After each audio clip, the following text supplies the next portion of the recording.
Haleluya. Aku tidak pernah sendiri.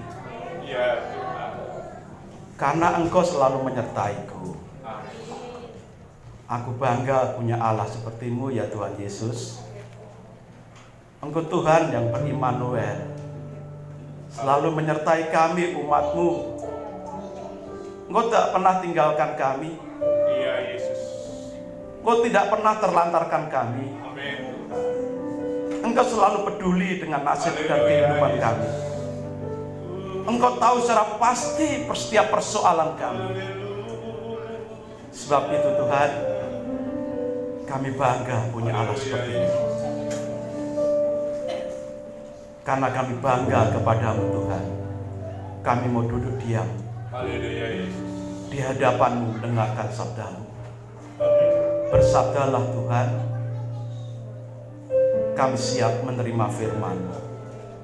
Haleluya, haleluya, amin. Haleluya. Iya. Puji Tuhan. Kejadian 39 ayat 20 sampai 23, demikian firman Tuhan. Lalu Yusuf ditangkap oleh tuannya dan dimasukkan ke dalam penjara, tempat tahanan-tahanan raja dikurung. Demikianlah Yusuf dipenjarakan di sana. 21. Tetapi Tuhan menyertai Yusuf dan melimpahkan kasih setianya kepadanya, dan membuat Yusuf kesayangannya bagi kepala penjara itu. Sebab itu kepala penjara mempercayakan semua tahanan dalam penjara itu kepada Yusuf, dan segala pekerjaan yang harus dilakukan di situ. Dialah yang mengurusnya. 23. Dan kepala penjara tidak mencampuri segala yang dipercayakannya kepada Yusuf, karena Tuhan menyertai dia, dan apa yang dikerjakannya dibuat Tuhan berhasil. Amin untuk firman Tuhan. Sidang jemaat yang dikasihi Tuhan Yesus Kristus, judul khotbah kita pada pagi ini yaitu Tuhan menyertaimu. Apa saudara? Tuhan menyertaimu. Ya, berkali-kali kita sudah mendengar prediksi dari orang-orang yang katanya ahli, yang memprediksi bahwa di tahun ini, tahun 2024, situasinya akan suram. Dengan alasan apa? Kenapa dikatakan tahun 2024 ini adalah tahun yang suram? Satu, khusus untuk Indonesia, ini tahun-tahun politik, pilpres dan pileg. Akan banyak kejadian yang tidak bisa diprediksi. Dan kalau situasi benar terjadi seperti prediksi kata pengamat, yang menurut mereka ahli, berarti akan mempengaruhi perekonomian Indonesia. Dengar-dengar juga pajak untuk pariwisata juga naik. Berapa persen saudara? Berapa? 40%. Kalau biasanya di Spa harganya 100 tambah 40% jadinya berapa? Ya itu dah. Kalau nginap di hotel, nah, kalau di sini biasanya berkisarnya 500, 600, ada yang 800 di sini. Tambah 40% lagi sudah jadi berapa? Nggak mungkin dong yang punya usaha mau rugi. Pajak pasti diberikan tanggungan kepada konsumen. Maka yang bergerak di wisata di Bali khususnya, walaupun ini untuk Indonesia ya, tapi di Bali bisa terasa sekali. Nah itu kan untuk wisata. aku kan kerjaku, usahaku ndak ada ngaruhnya dengan pariwisata. Betul, tapi walaupun tidak secara langsung di daerah bergerak di bidang wisata, akan kena imbasnya, merembet. Pasti itu. Harga-harga lain akan ikut naik. Jangan takut Pak Paidi, harga kangkung nanti bisa naik. Biasanya 5.000 Pak Paidi, bisa jadi 9.000 kan gitu Pak Paidi. Nah, iya, yang berdagang tetap bisa cari untung, tapi customernya ini, konsumennya ini, nah kan begitu. Ini baru dalam konteks Indonesia loh, saudara. Saudara, gandum impor dari Ukraina. Ukraina lagi perang. Jagung juga sebagian dari Ukraina. Perang, tidak habis-habisnya. Ditambah lagi, belum selesai Ukraina, sekarang Palestina, khususnya Gaza dan Israel.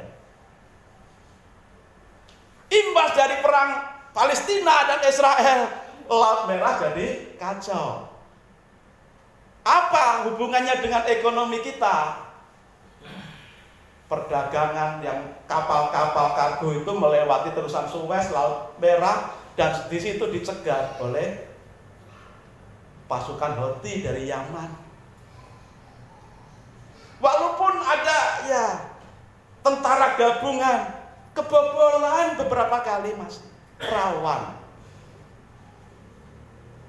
Di Laut Merah belum selesai, beberapa kemarin sudah ramai lagi Selat Hormuz di Laut Hormuz. Ya, itu sebagian dikuasai oleh Iran. Saudara bisa bayangkan ya, laut-laut ini menghubungkan sampai Indonesia, tempat kapal-kapal bisa lewat loh saudara. Kapal-kapal kargo yang lewat itu membawa gandum, membawa macam-macam barang impor yang dibutuhkan Indonesia. Saudara bisa bayangkan kalau begitu? Barang langka. Kalau tidak lewat terusan Suez, Laut Merah, akan mutar sangat jauh sekali. Dan itu akan melipat gandakan harga-harga setelah sampai di Indonesia. Ini tidak nakut-nakuti, tapi ini realitasnya seperti itu.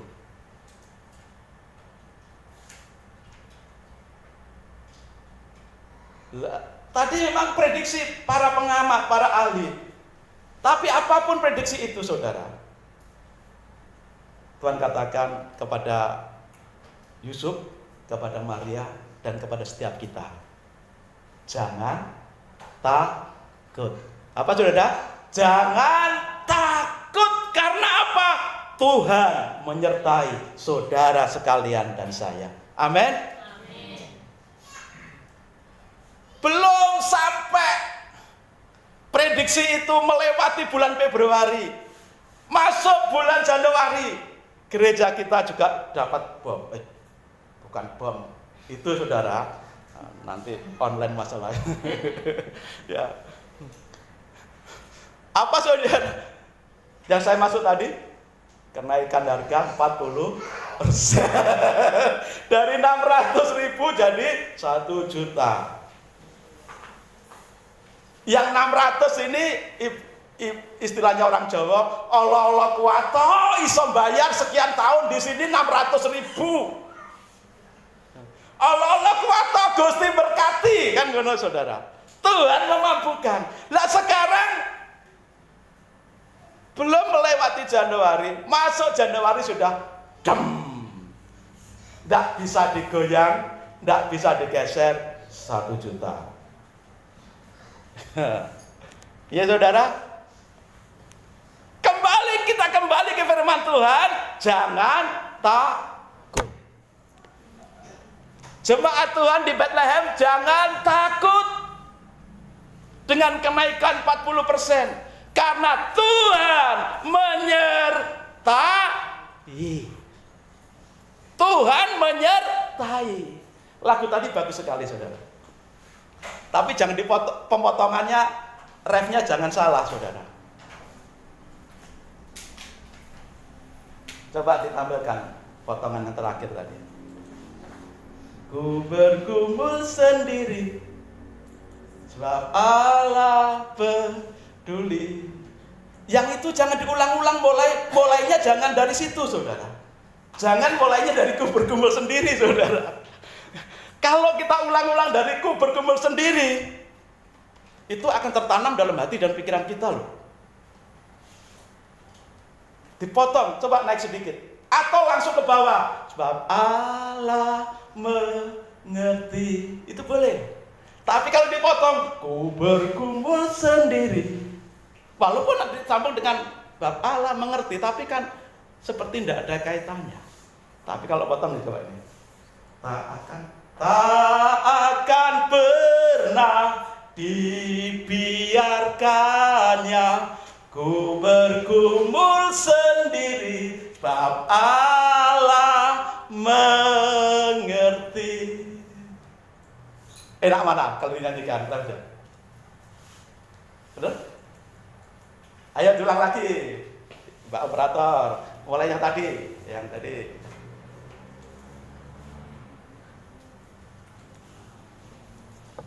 Tak akan pernah dibiarkannya ku bergumul sendiri, sebab Allah mengerti. Tak akan pernah dibiarkannya ku bergumul sendiri, sebab Allah mengerti. Biarinlah kita tidak ngikuti kaidah pencipta lagunya, karena pemotongan syairnya kalau mulai dari bergumul sendiri itu serba tidak enak, dan itu bisa tertanam dalam hati kita. Merasa sendiri terus. Padahal Tuhan Yesus selalu menyertai. Kembali ke firman Tuhan, temanya Tuhan menyertaimu. Saudara sekalian, tema tahun ini kasih Allah itu total. Kasih Allah kepada setiap kita itu total. Sampai Tuhan Allah mau turun ke dunia mengambil rupa seorang hamba dalam peristiwa Natal. Itu totalitas kasih Tuhan. Itu kasih Tuhan yang sempurna, yang dinyatakan, dibuktikan dengan kehadiran Tuhan ke dalam dunia dalam wujud manusia yang bernama Yesus Kristus. Dan tidak cukup sampai di situ. Tapi Tuhan Yesus menyempurnakan kasih-Nya itu dengan mati di atas kayu salib. Darah mengalir dari setiap lubang paku di tangan, di kaki, setiap cambukan, setiap deraan, setiap pukulan mengalirkan darah yang menyucikan kita semua dari dosa. Yang percaya kepada Yesus, itu totalitas kasih Tuhan. Itu kesempurnaan kasih Tuhan yang sudah dibuktikan dan terus akan dibuktikan kepada setiap kita yang percaya. Amin, saudara. Amin. Loh, kalau Tuhan mengasihi kita secara total, secara sempurna, pertanyaannya, kenapa ada orang Kristen, ada umat Tuhan yang hidupnya menderita, menghadapi masalah, menghadapi persoalan? Kenapa kalau Tuhan itu mengasihi umatnya secara total, kok masih ada umat Tuhan yang menghadapi persoalan? Bahkan banyak umat Tuhan yang menghadapi sakit penyakit. Bahkan ada umat Tuhan yang mengalami kerugian, kebangkrutan. Bahkan ada umat Tuhan yang mengalami situasi yang terpuruk dan situasi yang sangat tidak enak, tidak nyaman. Contoh saja, Ayub Orangnya saleh, mengasihi Tuhan dan dikasih Tuhan. Seluruh tubuhnya penuh luka, penuh sakit, menderita luar biasa.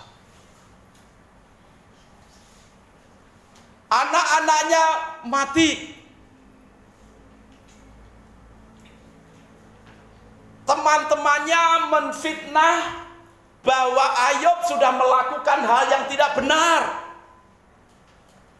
Istrinya mengejek dan meninggalkan Ayub. Nah, sudah jatuh ketimpa tangga, keberkan bata merah lagi. Tidak cukup ketimpa tangga, keberkan bata merah, luluh ya, aduan semen yang masih ada pun tumpah, ibaratnya begitu. Sudah benar-benar terpuruk. Seluruh badannya penuh luka bopeng dan berbau. Adakah yang mengalami penderitaan sama dengan Ayub di sini? Ada nggak yang pernah mengalami situasi seperti Ayub? Saya kira tidak ada ya. Dari situasi terhormat, kaya raya, sampai benar-benar terpuruk, bangkrut, bahkan ditinggalkan istrinya. Ditinggalkan dalam keadaan sakit parah. Kalau Tuhan itu mengasihi, kenapa mesti ada umat Tuhan, orang saleh yang menderita?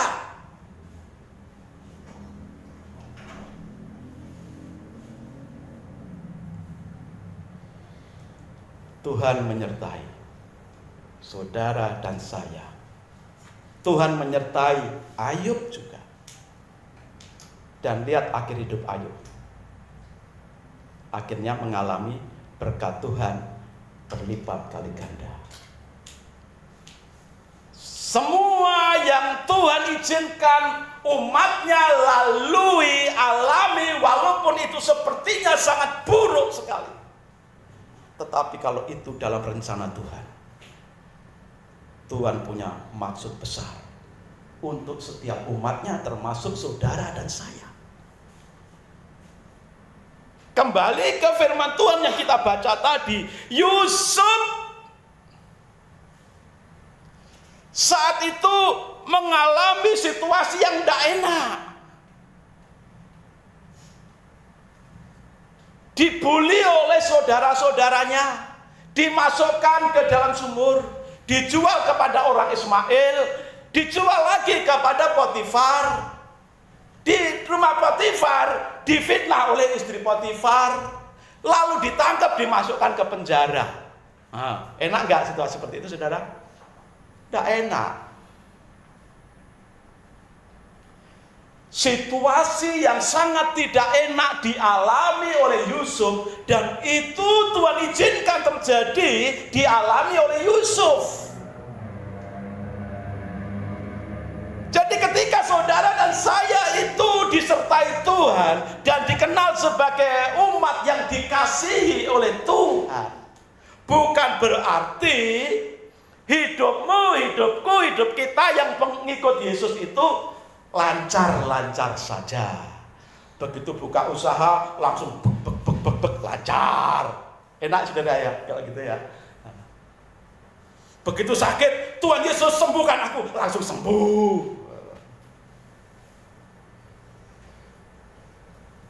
Begitu kerja di perusahaan, ada banyak persaingan dengan teman-teman kerja. Aku anak Tuhan akan enak, bek, langsung naik jabatan sampai tinggi jadi GM. Apa harus seperti itu semua? Lancar-lancar saja, saudara? Kalau tidak lancar jalannya, berarti langsung dihakimi oleh teman-temannya. Oh, kamu ada dosa itu. Memang benar ada hal-hal yang bisa menghambat berkat Tuhan karena dosa kita.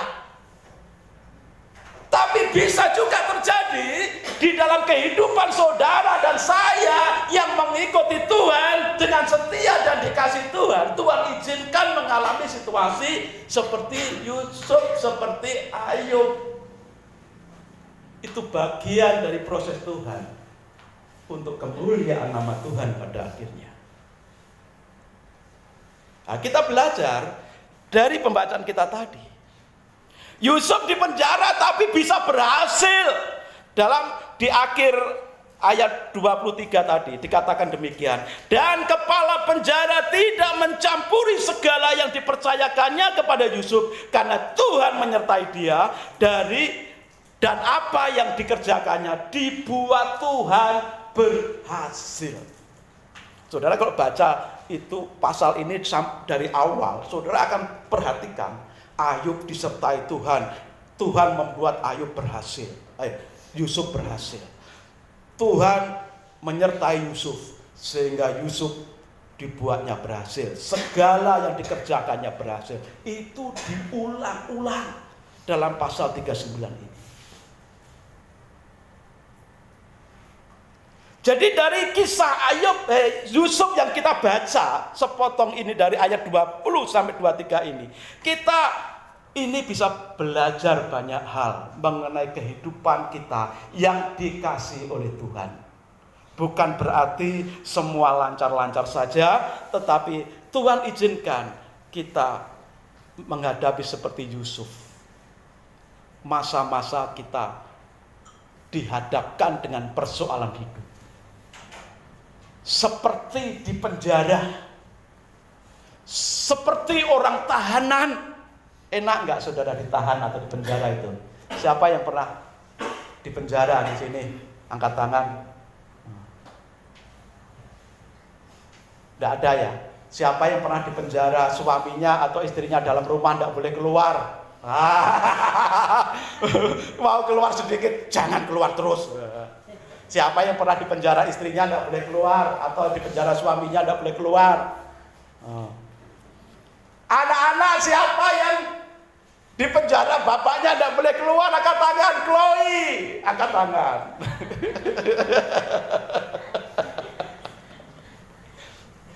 Pertanyaannya, kalau nggak boleh keluar enak nggak saudara? Nggak enak. Nggak boleh keluar itu nggak enak. Nggak boleh keluar rumah itu nggak enak. Terlebih lagi yang di penjara betulan. Situasinya serba nggak enak. Mungkin ada yang berkata, oh enak di penjara, dapat makan gratis 3 kali sehari. Oh enak di penjara, aku dapat ilmu banyak, tambah ilmuku, ilmu kejahatan, belajar yang lebih kepada yang lebih senior dalam kejahatan. Tapi artinya apa?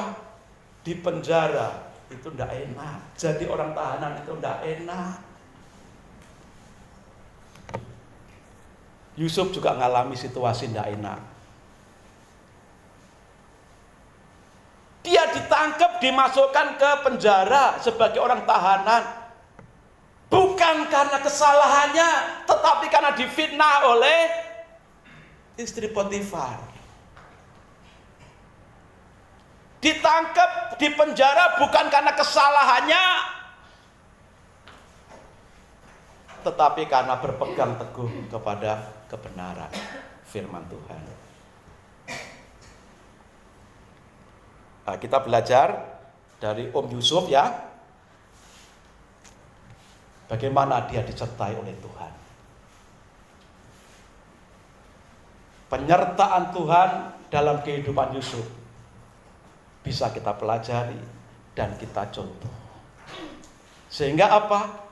Dalam situasi terpuruk sekalipun, bukan berarti saudara dan saya lalu punya alasan, lah situasiku mengalami situasi terpuruk kok, maka ya aku tidak bisa bangkit, aku tidak bisa berhasil. Itu wajar.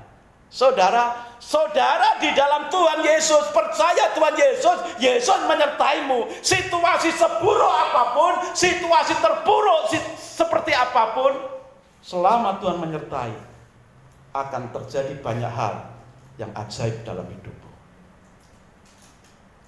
Dalam diri Yusuf kita dapati beberapa hal. Penyertaan Tuhan terhadap Yusuf.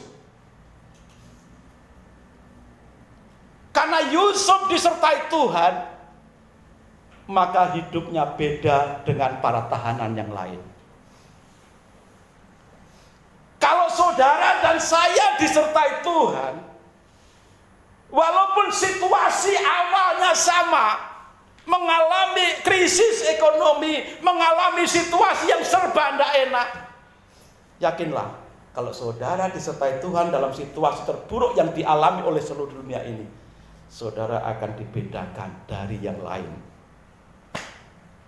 Yusuf awalnya juga mengalami startnya ketika masuk di penjara, ditahan, startnya sama dengan yang lain. Sebagai orang tahanan, sama-sama ditahan, sama-sama tidak enak menghadapi kehidupan di penjara.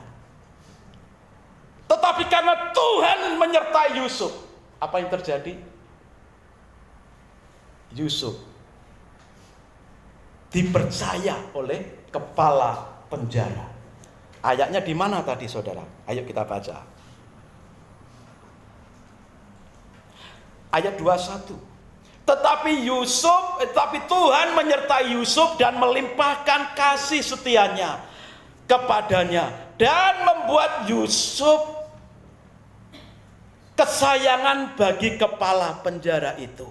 Sebab itu kepala penjara mempercayakan semua tahanan dalam penjara itu kepada Yusuf, dan segala pekerjaan yang harus dilakukan di situ dialah yang mengurusnya. Mulainya sama-sama sebagai orang tahanan, tidak enak. Tapi dalam perjalanan, orang yang disertai Tuhan, Yusuf disertai Tuhan, saudara dan saya disertai Tuhan, maka saudara dan saya akan mengalami betapa Tuhan itu memperhatikan saudara, peduli kepada saudara, sebagaimana Tuhan peduli kepada Yusuf. Seiring waktu berjalan di penjara, Yusuf menjadi kesayangan kepala penjara. Yusuf dipercaya oleh kepala penjara. Pekerjaan kepala penjara diserahkan kepada Yusuf sepenuhnya, dan dituliskan dalam Alkitab, kepala penjara tidak pernah mencampuri apa yang pernah dipercayakan kepada Yusuf. Berarti apa? Yusuf bisa dipercaya sepenuhnya. Seiring Yusuf menjadi tumpuan kasih sayang kepala penjara, seiring Yusuf dipercaya oleh kepala penjara mengurusi hal-hal tentang tahanan, seiring itu pula kehidupan Yusuf menjadi berbeda dengan tahanan yang lain. Tidak lagi tersiksa, tidak lagi dihajar, ditendang, tetapi mengalami satu kehidupan yang lebih baik, bahkan dikatakan jauh lebih baik daripada tahanan-tahanan yang lain. Kalau saudara dan saya disertai Tuhan, hidupmu akan beda dengan yang lain. Walaupun sama-sama dalam situasi krisis, tetap ada kepedulian Tuhan, bahwa saudara tidak sendiri, seperti Yusuf juga tidak sendiri, karena Tuhan menyertai. Kalau sendiri berarti satu orang saja, satu pribadi saja, aku tidak ada yang lain. Tapi kalau Tuhan menyertai dengan segala kekuatannya, dengan segala berkatnya, itulah yang membuat situasi saudara dan saya menjadi beda dengan yang lain. Walaupun mengalami panas yang sama, mengalami hujan yang sama, mengalami situasi dunia, gejolak dunia yang sama, tetapi hidupmu akan berbeda. Tetap mengalami berkat Tuhan. Amin. Tahun 2024 ini saudara akan tetap dibedakan oleh Tuhan daripada yang lain. Saudara dan saya di tahun ini akan mengalami berkat Tuhan, karena Tuhan menyertai.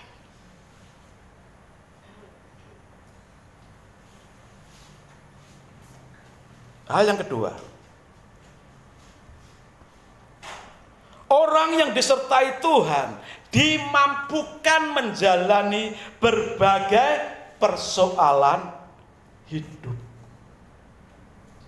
Orang yang disertai Tuhan akan dimampukan menghadapi berbagai persoalan dan penderitaan hidup.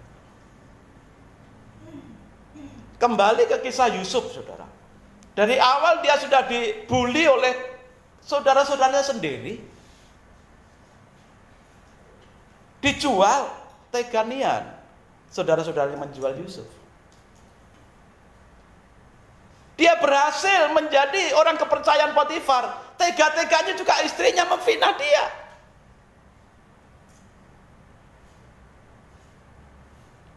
Sampai dia masuk ke penjara.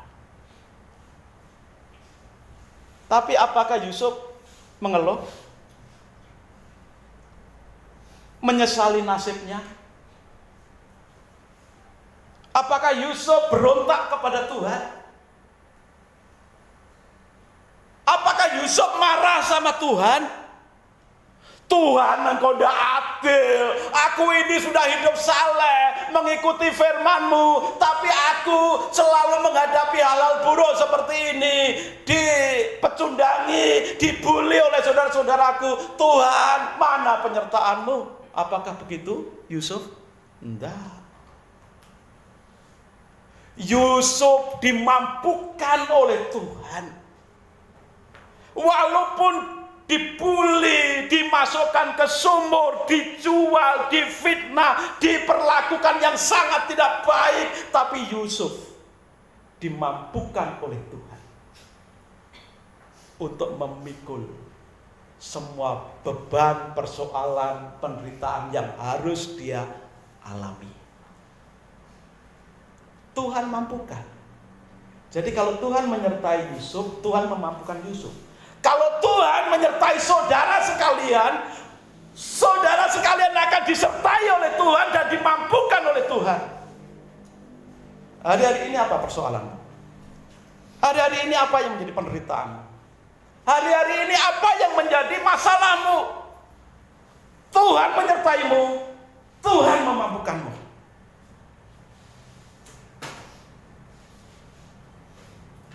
Kembali ke Ayub. Walaupun menghadapi situasi yang sangat buruk dan terpuruk, Alkitab mencatat beberapa kali dituliskan, Tuhan yang memberi, Tuhan yang mengambil, terpujilah nama Tuhan. Dalam kesemuanya itu, Ayub tidak berbuat dosa kepada Allah melalui bibirnya. Bahkan ketika istrinya berkata kepada Ayub, "Hai Ayub, masihkah engkau menyembah Tuhanmu? Tinggalkanlah Tuhanmu." Apa jawab Ayub? "Engkau perempuan gila. Apakah kita hanya mau menerima yang baik saja dari Allah, sementara yang buruk tidak?" Lalu ayat itu ditutup dengan kalimat, dalam kesemuanya itu Ayub tidak berbuat dosa kepada Allah dengan bibirnya. Maka ketika engkau menghadapi situasi sulit, persoalan yang berat dalam hidupmu, jangan ngomel, jangan menuduh Allah yang bukan-bukan, jangan ngumpat kepada Allah, tapi berkatakanlah, haleluya. Haleluya, puji Tuhan, aku ditipu orang. Haleluya, puji Tuhan, aku bangkrut. Bisa saudara, haleluya, aku sakit. Firman Tuhan katakan, mengucap syukurlah dalam segala ya, itu dah. Mengucap syukurlah dalam segala hal, mengucap syukurlah dalam segala keadaan. Diberkati, ketika diberkati ngomong apa saudara? Haleluya. Ketika berkatnya berkurang,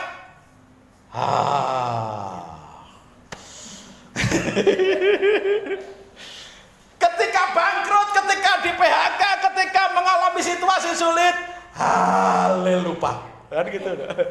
Lupa ke gereja, lupa berdoa, lupa ibadah. Sudah, pokoknya enggak Tuhan-Tuhanan.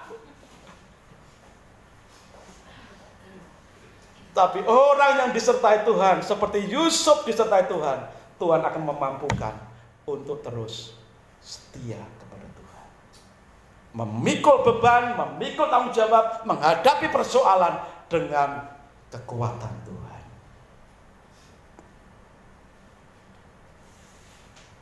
Saya ingat perkataan Pak Yoyo. Pak Yoyo kan pernah cerita juga ya, saat bersama di dunia. Ada orang yang datang lalu menyampaikan, ya ada menyampaikan sabar ya Pak, sabar. Ada juga menyampaikan kuat Pak ya, yang kuat. Saudara, kalau yang sabar Pak oke, Pak Yoyo bisa menerima. Nah, tapi kuat ya Pak, memang piye? Rasanya menguatkan diri itu gimana caranya? Kalau situasi benar-benar sakit parah. Kuncinya di sini. Kalau Tuhan menyertai, Tuhan akan memampukan. Kalau Tuhan menyertai hidupmu, Tuhan akan menguatkanmu. Kita kuat, kita mampu bukan karena kekuatan, kemampuan kita sendiri, tetapi karena kekuatan Tuhan. Amin.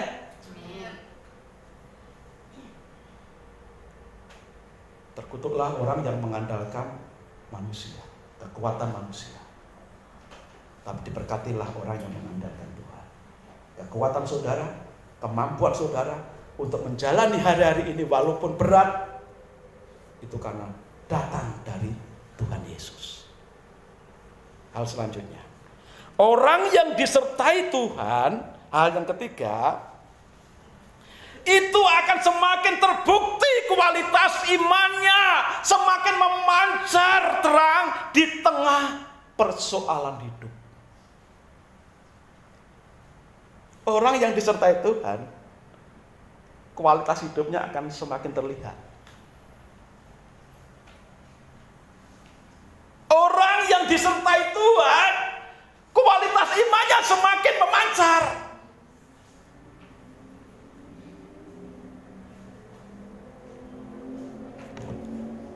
Orang yang disertai Tuhan, walaupun menghadapi berbagai situasi yang berat, dia akan tetap setia. Setia. Imannya tidak tergeser oleh persoalan, imannya tidak tergoncang oleh berbagai persoalan hidup.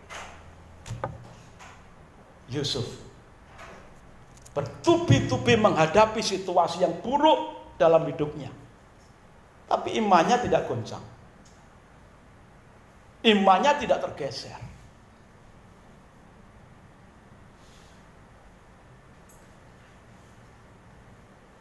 Maka saudara dan saya, ketika saudara dan saya ditempatkan dalam situasi yang berat, dalam persoalan, sebenarnya Tuhan punya rencana untuk membuktikan kemurnian iman, kualitas iman. Kalau imanmu iman yang sejati, akan tergenapi. Siapakah yang mengalahkan dunia? Iman kita. Iman bisa mengalahkan dunia dengan segala beban dan persoalannya ketika engkau memiliki iman yang sejati. Tetapi kalau hidupmu hanya sekedar Kristen-Kristenan, Kristen KTP, sakit sedikit, aku lagi sakit. Capek sedikit, minggu depan aja ke gereja. Sibuk sedikit, sekarang masih sibuk, bulan depan aja ke gereja. Orang yang imannya, iman yang sejati yang dia miliki, tidak akan tergoncang, tidak akan tergusur, tidak akan tergerus oleh pengaruh-pengaruh dunia. Tapi justru imannya akan mengalahkan dunia dengan segala godaannya. Keinginan mata, keinginan daging, kesombongan atau keangkuhan hidup akan dikalahkan oleh iman kita. Siapakah yang mengalahkan dunia? Iman kita. Orang yang punya iman sejati kepada Yesus. Semakin dihambat, semakin merambat. Semakin ditebang, semakin berkembang, beranak pinak. Itulah iman sejati. Yusuf imannya semakin terpancar, kualitas hidupnya semakin terpancar di tengah situasi sulit kehidupannya. Maka saudara dan saya, ketika menghadapi situasi-situasi yang sulit, ingatlah, Tuhan sedang memproses imanmu. Tuhan sedang memproses kualitas hidupmu. Menjadi pribadi yang baik, yang benar, yang menyenangkan hati Tuhan.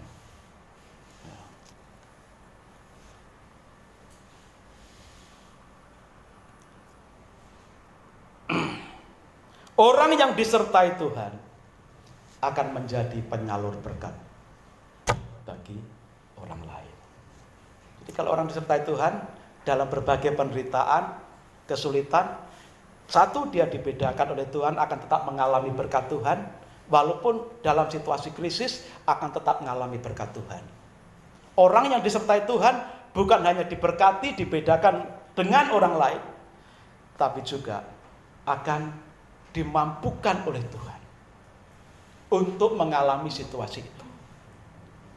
Orang yang disertai oleh Tuhan bukan hanya diberkati dan dimampukan, tapi Tuhan juga akan menunjukkan kualitas hidupmu, kualitas imanmu semakin murni, menjadi pribadi yang semakin dikenang, disenangi oleh Tuhan, disayang oleh Tuhan. Yang terakhir, yang keempat, orang yang disertai Tuhan menjadi penyalur berkat. Saudara, pergumulan yang berat, persoalan berat yang dihadapi oleh Yusuf, dia bisa menjadi saluran berkat bagi Potifar sekeluarga. Potifar sekeluarga diberkati melalui kehidupan Yusuf, walaupun dia budak, dibeli, budak belian. Tapi kehidupannya bisa menjadi saluran berkat bagi Potifar sekeluarga. Dan begitu dia di penjara, dia bisa menjadi saluran berkat bagi kepala penjara dan bahkan seluruh tahanan. Dan pada puncaknya, Yusuf menjadi saluran berkat bagi seluruh orang Mesir dan bangsa-bangsa sekitar Mesir ketika menghadapi masa sulit, kelaparan yang merajalela.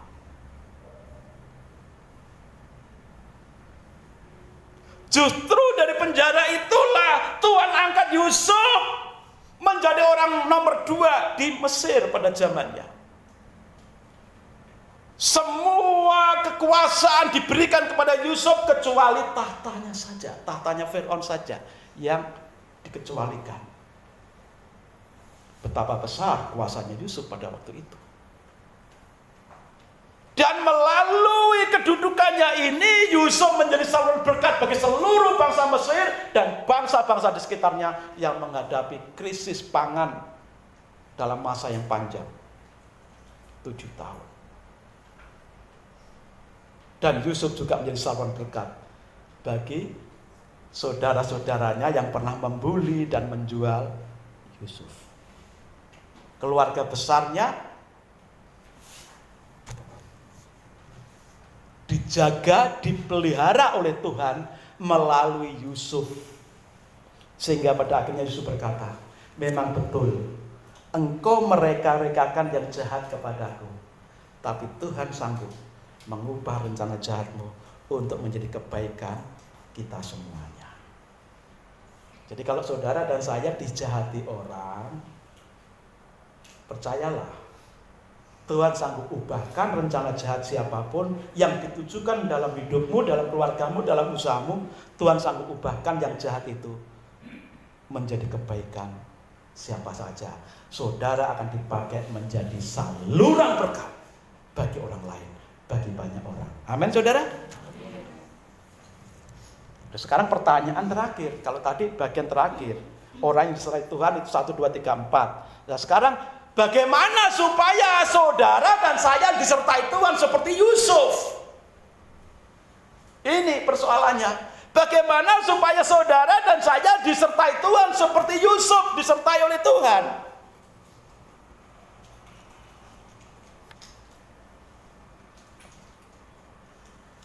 Ada beberapa hal sehingga Yusuf disertai oleh Tuhan. Ya. Bagaimana supaya kita disertai Tuhan seperti Yusuf disertai Tuhan? Ya. Dalam ayat 2 pasal 37, Yusuf hidup dekat dengan Tuhan.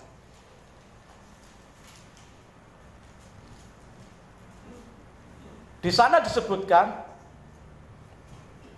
Yusuf 2 kali mimpi. Dalam pasal 37, Yusuf memiliki mimpi 2 kali. Dan mimpinya Yusuf itu bukan mimpi seperti mimpi kita, mimpi yang biasa-biasa tanpa makna. Dia bermimpi, dia melihat ketika mengambil atau memanen gandum lalu mengikat gandum-gandum itu. Gandum yang dia ikat, yang dia dapat dan dia ikat itu tegak berdiri, sementara gandum saudara-saudaranya dan yang lain itu tunduk kepada gandumnya. Lalu mimpi yang kedua, ada matahari, bulan dan 11 bintang yang tunduk kepada Yusuf. Saudara, mimpi ini bukan mimpi biasa. Mimpi ini adalah mimpi pewahyuan dari Tuhan, penyingkapan dari Tuhan tentang masa depan Yusuf.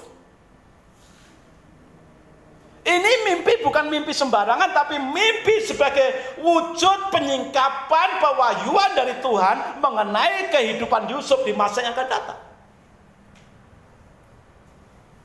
Dan mimpi seperti ini disebut juga mimpi profetik, mimpi kenabian. Dan mimpi seperti ini didapati bukan oleh sembarangan, tetapi hanya orang yang membangun hubungannya dekat dengan Tuhan.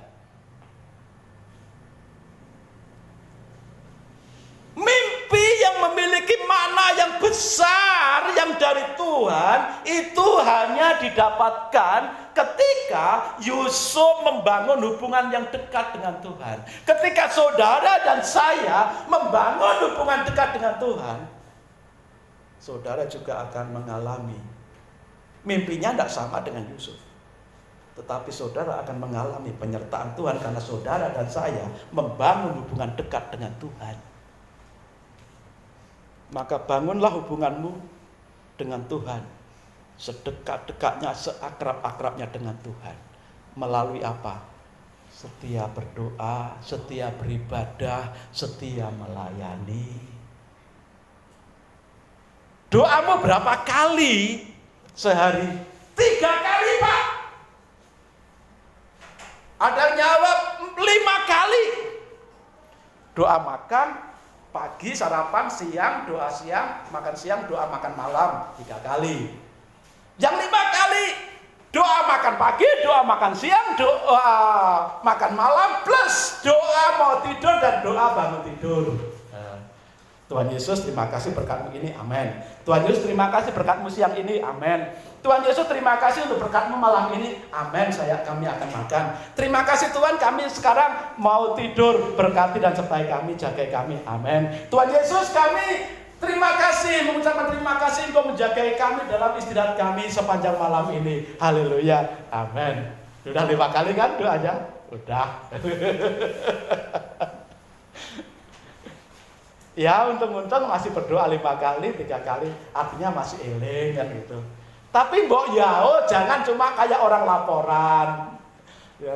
Tapi harus ya hubungan dengan Tuhan itu yang dekat, yang mesra. Doanya lama, penyembahan, pujian kepada Tuhan. Ibadahmu berapa kali? Wah, 2 kali, bagus. Seminggu?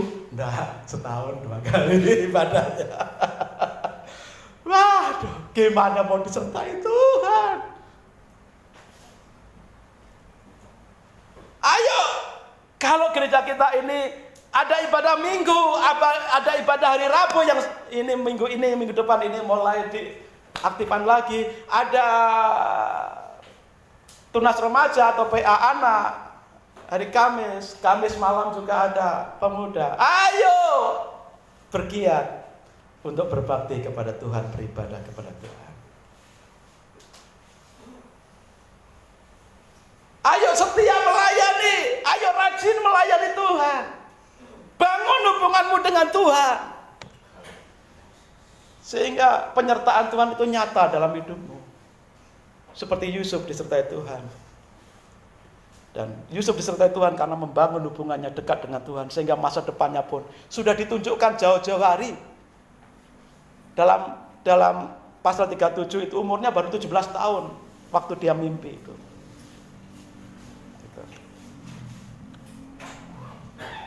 Yang kedua, Yusuf hidup kudus. Menolak dan lari menjauhkan diri dari dosa. Bujukan rayuan istri Potifar. Artinya apa? Yusuf menolak bujukan istri Potifar. Yusuf lari menjauhkan diri dari perbuatan dosa.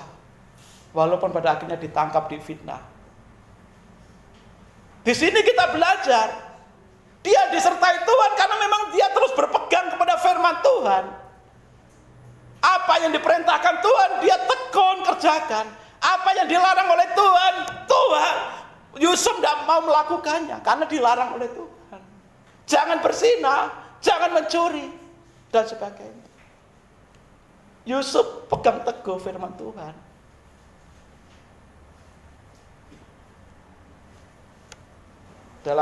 Sebelum Yesus naik ke surga, Tuhan Yesus berkata apa? Pergilah, jadikan semua bangsa muridku dan baptiskanlah mereka dalam nama Bapa, Anak, dan Roh Kudus. Dan ajarlah mereka, orang-orang yang sudah percaya itu,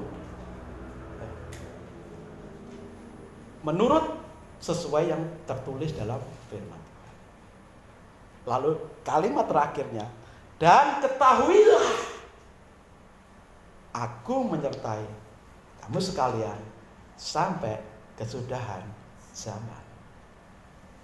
Yesus berjanji menyertai setiap para murid sampai akhir zaman, sampai mati, bahkan sampai akhir zaman, sampai langit dan bumi ini dihancurkan oleh Tuhan. Itu penyertaan Tuhan. Tapi kalau para murid ini tidak melakukan firman Tuhan, tidak melakukan amanat agung, apakah Tuhan menyertai? Tidak. Tuhan menyertai kepada setiap para murid yang melakukan firman Tuhan. Maka kalau saudara dan saya rindu disertai Tuhan, berpegang teguhlah pada firman Tuhan, lakukanlah firman Tuhan. Yusuf disertai Tuhan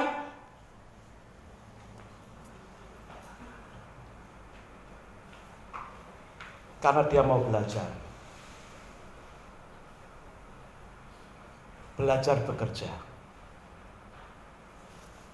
Di dalam pasal 37 kita dapati juga Yusuf seperti biasanya dia mengembalakan kambing dombanya di padang. Seperti biasa. Berarti Yusuf sejak di kampung sejak kecil sudah terbiasa bekerja dan belajar.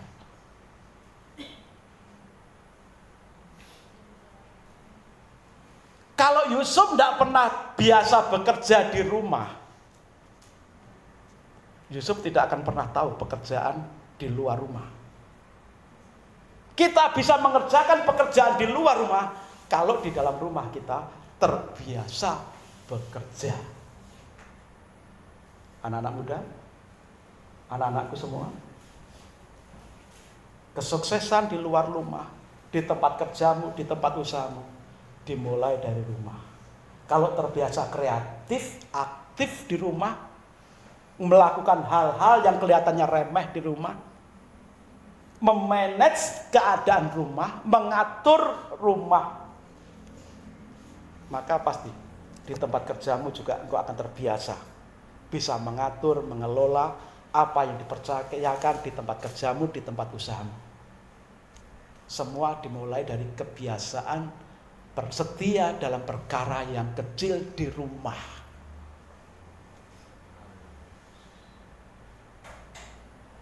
Pernah berkali ya, saya ceritakan juga ya. Waktu saya di Surabaya itu, saya waktu itu berpikir, aku ini seperti anak kecil dikerjain oleh guruku. Habis buat bataku, suruh nyusun. Oke, masih masuk akal. Kalau batakonya sudah kering, disusun supaya tidak memenuhi tempat. Setelah batakonya disusun, suruh pindah lagi ke tempat agak jauh. Batakonya itu gede-gede, bukan seperti batako di Bali kecil-kecil. Angkat ke sana. Sudah nyampe sana, suruh nyusun sepanjang jalan. Katanya buat pagar, tapi tidak boleh di semen. Biar suruh nyusun aja. Berapa hari lagi suruh pindah lagi ke sana. Waduh, ini guruku ini seperti kurang kerjaan saja ngerjain murid-muridnya. Oh, pada akhirnya kami tahu. Ternyata melalui yang pekerjaan yang memindah sini, memindah sana, dibawa ke sana, digotong lagi ke sini, disusun lagi. Rupanya Pak Guru ini tidak bermaksud mengerjai kami, tetapi tujuannya supaya terbiasa berpikir aktif, kreatif. Jangan biarkan pikiranmu berdiam. Selalu melihat sana, melihat setiap peluang, melihat satu kesempatan dan sebagainya. Atur seperti ini, oh kurang bagus. Atur seperti digeser lagi ke sana, oh kurang bagus. Diatur lagi bagaimana? Ternyata kebiasaan-kebiasaan yang awalnya kami menuduh guru kami itu ya ngerjain kami, ternyata kami sadar, oh ya, kalau kami tidak diajar seperti ini, kami tidak akan pernah terbiasa ngutak-atik sesuatu sehingga bisa ya mengatur, mengelola dengan baik. Jadi semua dimulai dari belajar di rumah, bekerja di rumah, baru nanti Tuhan akan tuntun seperti Yusuf. Dikatakan Yusuf biasa ya mengembalakan domba-dombanya. Maka biasakanlah engkau bekerja di rumahmu, melakukan aktivitas di rumahmu, mengerjakan segala sesuatu di rumahmu. Kalau di rumah sudah males-malesan, saudara, itu males-malesan itu akan terbawa ke tempat kerja. Benar enggak? Kalau di rumah sudah terbiasa males-malesan, akan terbawa di tempat kerja. Bagaimana di tempat kerja? Bos lihat males-malesan. Apakah dia akan menaikkan gajimu? Apakah bos akan mempercayakan pekerjaan yang spesial kepadamu dengan gaji yang lebih baik? Enggak. Maka seperti Yusuf, sebelum engkau dipercayakan untuk mengelola yang lebih besar, setialah dalam perkara kecil di rumahmu. Lalu belajarlah terus. Sehingga engkau ketika di tempat kerja atau membangun usaha sendiri, engkau perlahan-lahan akan dibawa naik seperti Yusuf. Mengelola rumah tangga Potifar, mengelola penjara, mengelola negeri Mesir yang begitu besar. Di rumah Potifar lulus, di penjara lulus, di Mesir pun negara yang begitu besar lulus. Itulah bukti penyertaan Tuhan. Kalau Tuhan menyertaimu, Tuhan akan membuat engkau berhasil dan beruntung dalam kehidupanmu. Hiduplah dalam kekudusan, jauhi dosa. Bangun hubunganmu dengan Tuhan, semakin dekat dengan Tuhan, layanilah Tuhan, setialah melayani Tuhan. Tuhan akan menyertaimu, membuat engkau mampu menanggung berbagai persoalan dan penderitaan, dan membuat berhasil apa yang kau kerjakan. Hidupmu akan berbeda dengan yang lain, walaupun dalam situasi yang sama, hidupmu akan mengalami berkat Tuhan. Tuhan Yesus memberkati dan membuatmu berhasil tahun 2024 ini. Mari kita